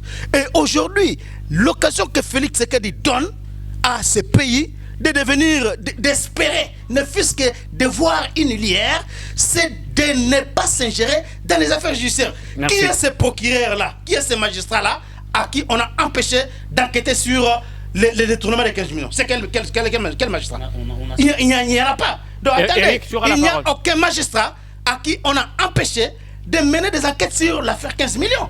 Donc il ne faut pas aujourd'hui, parce qu'on ne veut pas voir Félix Tshisekedi diriger le pays, commencer à débuter des choses qui ne tiennent pas debout. Merci. Moi, je pense qu'au lieu de tirer à boulet rouge sur ces messieurs, oui, tout n'est pas rose, tout n'est pas bon dans ce qu'il fait, mais ne fût-ce que dans ces volets de la justice, il faut quand même encourager que la justice puisse faire son travail. Parce que, souvenez-vous, que Félix Tshisekedi, au lendemain de son élection, avait parlé clairement à tous les membres de sa famille. Il avait dit que tout celui qui va s'ingérer ou tremper dans la corruption, dans les détournements ou dans n'importe quel de ces sacs, il sera déféré devant la justice. Donc c'est quand même une chose qu'il faut applaudir. Le président, effectivement, avait dit que tous ses proches qui seront impliqués dans des scandales seront déférés devant les cours et tribunaux. Nous avons en même temps aussi des informations sur les médicaments périmés des proches du président. Et d'ailleurs, certaines filières remontent jusqu'à la première dame avec beaucoup de guillemets. Massaro connaîtrait peut-être l'affaire. On apprend qu'il est ici à Kinshasa, il n'est pas à l'Europe. En Europe, comme on nous le faisait croire. On espère peut-être qu'on pourrait remonter la filière et ça pourrait être la première fois que des hautes personnalités dans un pays seront derrière le barreau. Messieurs, on a 10 minutes parce qu'on doit clôturer l'émission. Quel avenir maintenant pour la coalition Cash? C'est la question que je vous pose. Quel va être le comportement des ministres UNC? Va-t-on assister au dédoublement de ce parti politique? Est-ce qu'il faut craindre une réaction? À Bukavu, le fief historique de VK, on sait qu'à l'ouverture de son procès, un de ses militants a tenté de s'immoler. La question revient d'abord à Eric. Eric, quel est l'avenir maintenant de la coalition Cash? Avenir hypothétique? Non, moi je voudrais quand même éclairer parce qu'il dit quel magistrat on a empêché de faire les investigations sur l'affaire 15 millions. Je lui rappelle, c'est connu de tous ici, que les inspecteurs des finances ont été séquestrés au niveau de la présidence de la République. Ce n'était pas une information cachée, tout le monde. Séquestrés à la présidence? Oui, séquestrés. Par qui? Séquestrés. Il ne faut pas me demander de citer les noms des gens. Mais c'est une information qui a été connue, où on a neutralisé les inspecteurs des finances qui voulaient voir clair sur l'affaire 15 millions. Malheureusement légalisé par le président de la République devant les journalistes des TV5 ou du journal Le Monde en disant que c'est une pratique normale chez nous, c'est une rétrocommission. Vous avez 2 minutes. Donc je pense que l'affaire Cameroun, c'est 1 million. Donc comparer quand même, je ne dis pas qu'il faut voler 1 million, mais comparer quand même 15 millions à 1 million. Pourquoi on estime que l'affaire 15 millions peut passer comme ça et retenir uniquement l'affaire 1 million? Je trouve ça quand même un peu compliqué. Est-ce que par hasard on n'a pas voulu, on n'a pas protégé Cameroun dans l'autre affaire de 15 millions? Non, nous n'avons pas besoin. C'est pourquoi nous disons que la justice doit faire son travail. Parce que nous voulons savoir, nous voulons voir clair pourquoi il a protégé dans l'affaire 15 millions, qui est beaucoup d'argent, et les livré dans l'affaire 1 million. Ça me paraît quand même complexe. L'avenir maintenant de la coalition non, ça n'aura jamais l'avenir. Nous savions que cette coalition n'a jamais eu d'avenir. À Genève, les deux s'étaient neutralisés. Ni l'un ni l'autre n'a voté. Félix Tshisekedi n'a pas voté pour Kamere. Kamere n'a pas voté pour Félix Tshisekedi. C'était une relation hypocrite, une alliance de nécessité qui n'aura jamais d'avenir. Nous, on le savait. Maintenant, là, il y a un problème. Il y a déjà des ministres de l'INC qui ont goûté à la fonction politique pour la première fois de leur vie. Est-ce qu'ils auront le courage de démissionner? Ce qui n'est pas sûr pour Vital Kamerhe. Katumbi a bénéficié de ça parce qu'on a vu quand même un haut conseiller du chef de l'État, Pierre Lumbi, démissionner. On a vu un ministre du plan démissionner. Mais est-ce que vous pensez vraiment que... le dédoublement de l'UNC? Oui, il y aura les dédoublements. Je ne vois pas comment quelqu'un comme Mayo, qui a un grand ministère comme le budget, va les lâcher. Kamere a déjà connu ce problème avec Kangoudia. Donc cette coalition n'a jamais eu d'avenir. Le péché originel de Vital Kamerhe, c'est d'accepter d'être directeur de cabinet d'un allié. Merci bien. C'est ça le péché. Il paye ça cher aujourd'hui. Eric Wema, merci pour la pertinence, la profondeur de vos analyses. Le France Kouzikessa, Kamerhe condamné au blanchi, divorce avec Félix Tshisekedi. Notre président aura-t-il la réputation d'un homme qui ne respecte pas, 1, ses accords et 2, ses alliés? Très bien, Jean-Pierre Kayembe. J'ai toujours eu de l'estime à mon frère Charles Kekankou, pour qui j'ai beaucoup de respect, qui est très intelligent. Mais c'est pour une fois que je l'ai vu dans une difficulté absolue et en lui disant tout haut qu'il était seul contre nous tous. On dirait que nous étions dans un dojo et que lui était seul devant de bagarres. C'est une façon aussi de dire en philosophie de communication, une analyse de langage, c'est qu'il est du côté du mal. Parce que tu ne peux pas être seul contre tous. Il est dans l'axe du mal, comme on dit souvent. L'axe du mal. C'est-à-dire que comment tu peux dire dans une émission... Non, attendez. Il dit, je suis seul contre tous. Donc c'est une façon de dire qu'il est du côté du mal. Il est dans l'axe du mal. Et nous sommes dans l'axe du bien parce que nous sommes majoritaires. Il n'y a que la majorité qui voit du côté du bien. Il n'y a que la minorité qui voit du côté du mal. On revient au sujet. Donc je voulais l'apaiser pour lui dire il est temps de t'en débarrasser et de ne plus jamais te plaindre que tu étais seul parce que tu as tous les droits de décider. Je reviens sur l'avenir de FCC, du cash. Il ne faut pas poser la question sur l'avenir de quelqu'un qui n'a pas d'issue juridique. Moi, je suis un esclave et otage des principes des droits. C'est quoi l'acte qui régit les cash? Parce que l'avenir du cash, j'en arrive. Mais Jean-Pierre Kayembe, tu me poses l'avenir de quelque chose et puis tu ne veux pas qu'on parle du droit. On va parler de la sociologie, ça c'est là de la spéculation. On est en politique, le juridisme parfois ne nous aide pas. Vous savez, la politique au Congo ici, vous la faites de la manière dont chacun pense. Donc il faut dire le droit pour savoir qu'est-ce qui est dit, où chacun doit se conformer. Parce qu'en politique, il n'y a pas un code d'éthique et de déontologie politique. Donc chacun peut dire ce qu'il veut, peut faire des incantations. Il n'y a que le droit qui nous dit tout ce que nous devons faire. Écoutez, les cash ne peuvent pas avoir de l'avenir à partir du moment où tous ceux qui sont regroupés autour du cash ne savent pas ils sont régis à quoi. Aujourd'hui, c'est qui le président du cash? C'est qui le président du cash? C'est où le siège du cash? Jean-Marc Kaboun. Qui l'a nommé? Quel est l'acte les nommant? Parce que moi je suis otage des droits. Tu me brandis un élément administratif ou juridique les nommant. C'est quoi? C'est une nomination sous les arbres de la 10e rue qui n'a pas de fondement. Donc, je me cite un autre. Non, donc tu n'as pas de réponse. Or, en philosophie de communication, quand quelqu'un ne dit rien, donc la réponse est négative. J'en arrive, Jean-Pierre Kayembe. Je pose des questions, je n'en réponds pas.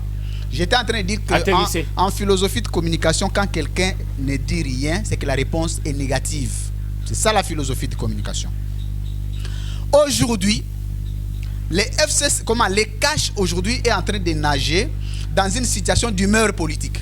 Kaboun doit décider ce qu'il veut, les gens de l'INC doivent décider ce qu'ils veulent. Pourquoi? Parce que préalablement, il n'y a pas eu le bon départ de l'organisation et fonctionnement. Est-ce que l'avenir est ombrageux? Non, l'avenir n'existe pas. Ombrageux, c'est comme s'il existait de façon douteuse. Et on sait que mais il n'existe pas. Il n'existe pas. Qu'est-ce qui a uni comme Félix Tshisekedi et Vital Kamerhe? Ils étaient régis à quoi? Nairobi, l'accord de Nairobi. Tu l'as lu, l'accord? Il dit quoi dans son contenu? Le préambule, il dit quoi? Vous ne me posez pas non, mais vous ne pouvez questions, pas citer un acte sans savoir le préambule. Alors voilà pourquoi j'étais en train d'atterrir que le président Félix Tshisekedi et monsieur honorable Vital Kamerhe étaient dans un contrat verbal. Un acte sociologique qui ne peut pas avoir un avenir. Mais je voulais rappeler au même moment que pour sauver cette histoire, ils ont le droit de signer à nouveau pour redéfinir une nouvelle marche. Mais surtout, qu'il y a une hypocrisie politique qui s'est installée dans le couloir. Les gens de l'INC se regardent en chef de faïence que c'est du cash. On ne peut pas parler de l'avenir. Il est venu le temps qu'en 2023, parce que moi je suis candidat gouverneur chez moi dans le Kouilou. Ah, vous êtes plus candidat maire? Oui, je le suis maintenant. Ici, les élections ne sont pas organisées. Il y a un autre cas. Il n'y a pas d'élection. Et là, les gens n'en parlent pas. Non, mais les gens ne peuvent pas en parler parce qu'ils ne veulent pas. Les élections, il n'y en a pas. Or, l'échéance du calendrier électoral était du sommet à la populace jusqu'au niveau communal. Vous organisez les élections présidentielles parce qu'il y avait un coup monté. Et après les élections présidentielles, on se limite là.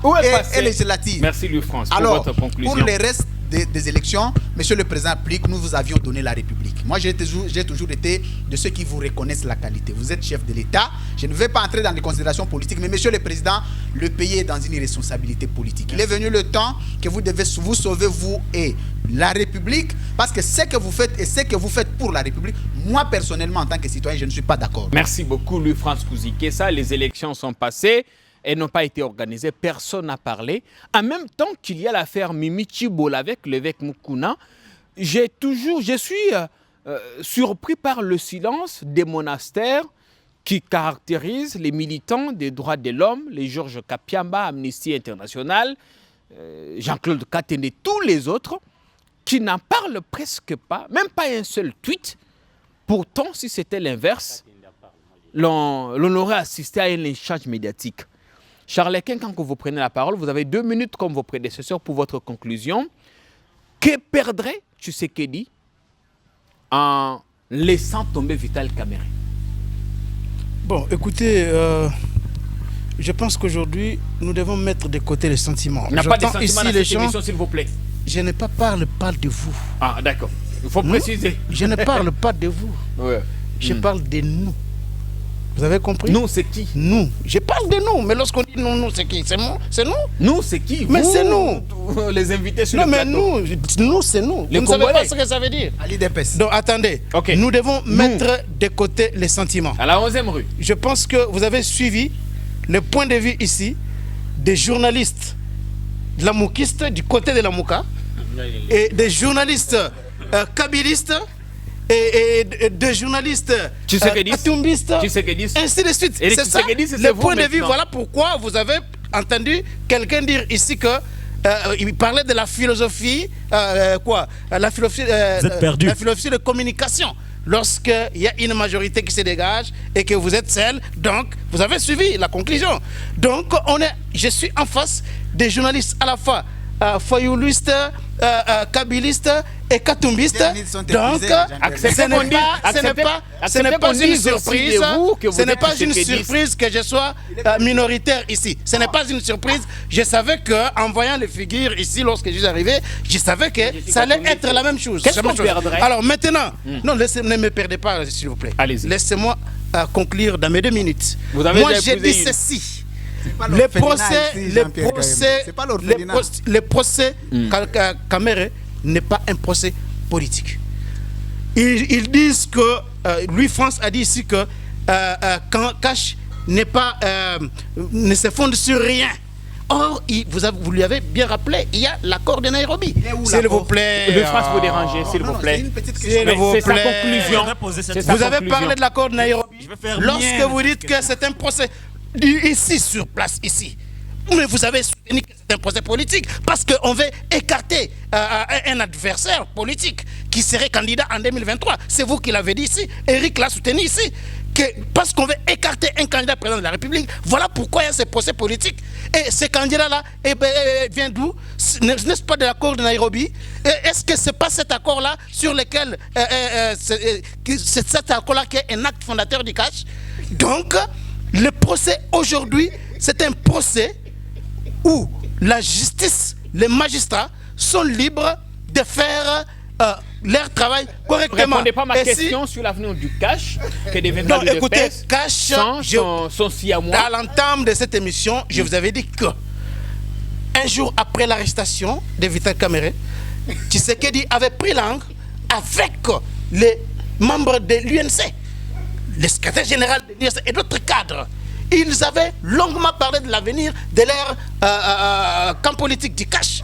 Et ils avaient dit qu'ils attendent et ils peuvent continuer à aller de l'avant. Parce que jusqu'aujourd'hui, les membres du Cash qui sont ministres au gouvernement, ils sont toujours dans le gouvernement. Les conseillers à la présidence sont toujours là. Donc Cash, l'UNC a encore sa part au sein de cette coalition, de cette plateforme. Locala. Merci beaucoup, Charles Kankou, toujours aussi brillant.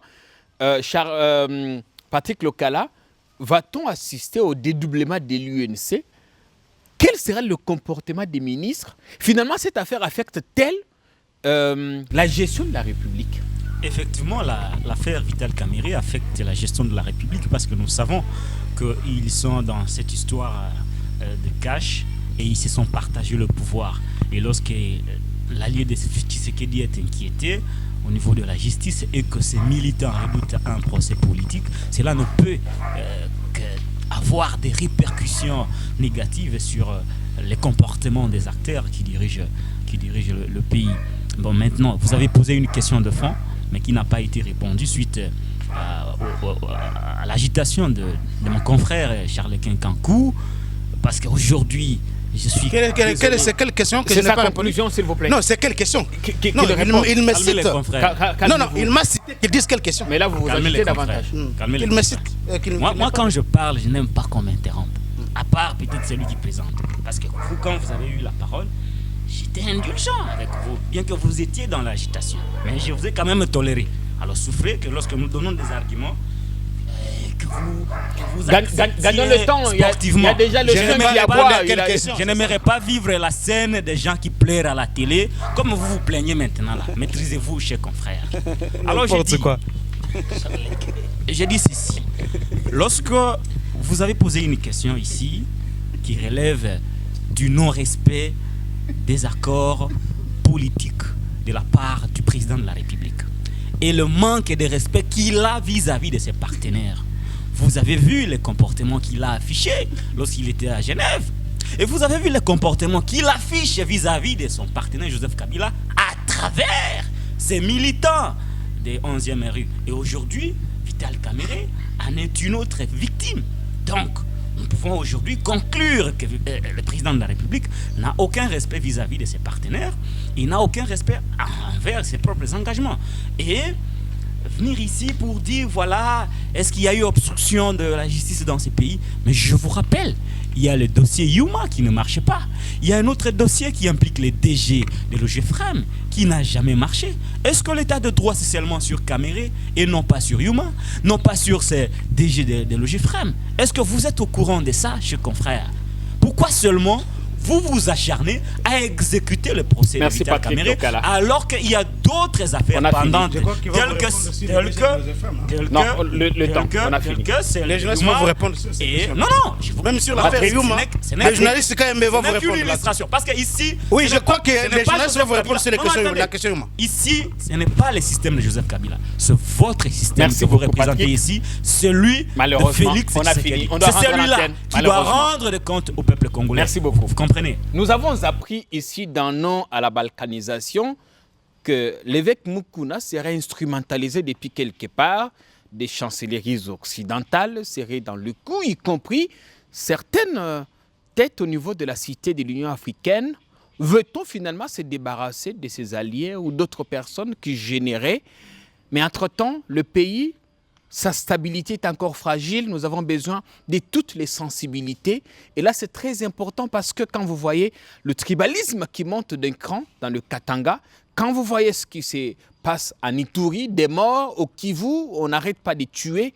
Monsieur le Président, vous aviez promis, n'oubliez pas dans vos promesses de campagne, que vous irez installer l'état-major général de l'armée au Kivu et que vous êtes même prêt à donner de votre vie pour le retour de la paix. Là, on a l'impression qu'on fait focus sur le coronavirus. On oublie qu'il y a d'autres Congolais qui souffrent. Et même en parlant du coronavirus, nous apprenons qu'il y aurait eu des sommes importantes données pour valider le vaccin qui va être, dont les Congolais pourraient être des cobayes. Là encore, nos investigations se poursuivent. C'est très important parce que nous serons très, très vigilants. L'émission de ce soir est terminée. Nous restons convaincus que rien ne vaut la patrie. Nous la défendrons et peut-être jusqu'au sacrifice suprême. Merci à tous ceux qui l'ont suivi. Vous nous laisserez vos messages sur WhatsApp. Le numéro est affiché. Merci à l'ensemble de l'équipe qui nous a aidés à vous produire cette émission.